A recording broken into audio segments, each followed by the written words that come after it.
10 बेटों की शादी करो, 10 बेटों की शादी करो, अजर है, जन्नत का वादा कोई नहीं। एक बेटी को डोली में बिठा दो तो मेरा नबी कहता है जन्नत नहीं, यूं हो जाएगा, यूं हो जाएगा।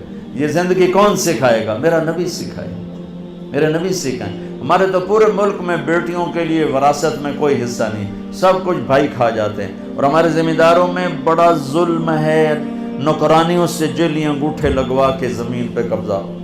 और वो बहनें भी इतनी सब्र वाली हैं, वो चुप करके सह जाती हैं, एक लफ्ज़ नहीं बोलती। कभी कभी कहीं कोई आवाज़ सुनने को मिलती है कि कोई केस वाली है, वरना वो बेचारी सब्र से कड़वा घूंट पी के चली जाती हैं। मेरे नबी ने बेटियों की विरासत रखी, मेरे रब ने बेटियों की विरासत रखी। और विरासत ना देना बेटी को, बहन को, ये इतनी बड़ी चोरी है जितना किसी घर में जाके चोरी करना। मैंने जिन उस्ताद मोहतरम से कुरान पढ़ा, तफसीर पढ़ी, मैं उनके पास शहद की बोतल लेकर गया। वो 10 रुपए की शहद की बोतल आती थी, लेकिन मेरे तो 10 पैसे भी नहीं लगे थे। अपना जो मेरे आमों का बाग था उससे उतरवा के ले गए। कहा उस्ताद जी आपके लिए शहद लाया हूँ। कहाँ से लाए हो? मैंने कहा जी मेरे अपने बाग का है। मेरे वालिदैन जिंदा थे उस वक्त। मैंने कहा जी मेरे अपने बाग का है। अब मेरे उस्ताद का सवाल सुनना। फरमाने लगे तेरे बाप ने अपनी बहनों को ज़मीन में से हिस्सा दिया था, यानी जो मेरे दादा की ज़मीन बनती है उसमें मेरे बाप और बहनें, और मेरे बाप और उनकी बहनें, ये मेरी फूफियाँ, अगर मेरे बाप ने ज़मीन में से हिस्सा दिया है तो ये बोतल का शहद हलाल है, और अगर नहीं दिया है तो ये हराम है, मैं नहीं लूँगा। ये था सवाल का मंशा।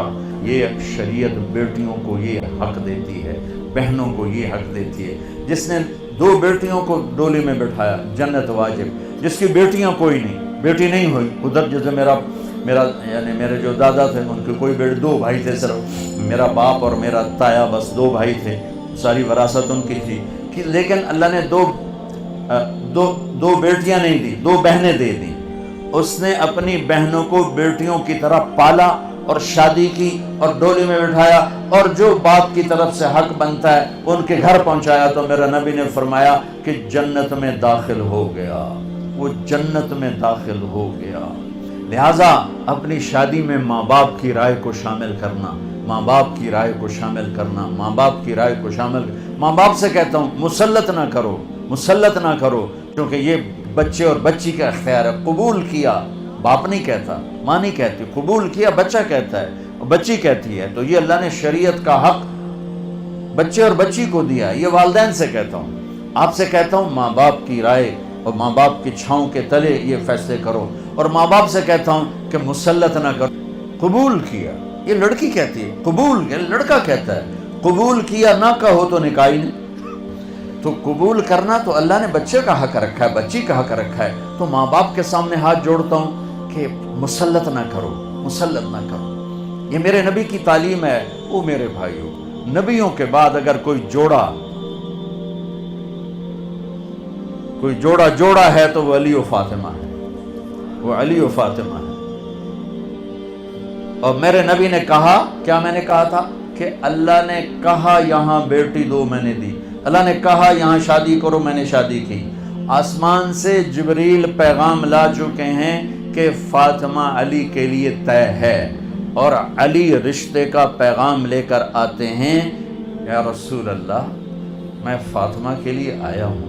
और आप हाँ नहीं करते, इंशाअल्लाह कह के चले जाते हैं, घर तशरीफ ले जाते हैं, फातिमा को बुला, बेटी फातिमा अली का रिश्ता आया है, हाँ कर दो।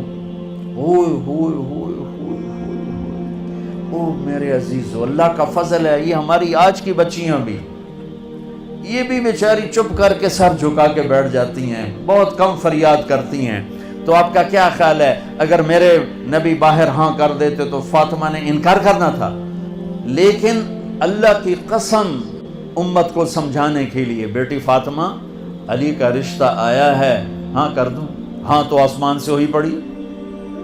फातिमा से पूछने की ज़रूरत क्या है? ज़रूरत है कि बेटी फातिमा हो, पैगाम लाने वाला अली हो, और आसमान से जिब्रील फरिश्ता پہلے سے وہی لا چکا ہوں کہ ادھر ہی شادی ہوگی، پھر بھی بیٹی سے پوچھنا پڑے گا بیٹی کر دوں،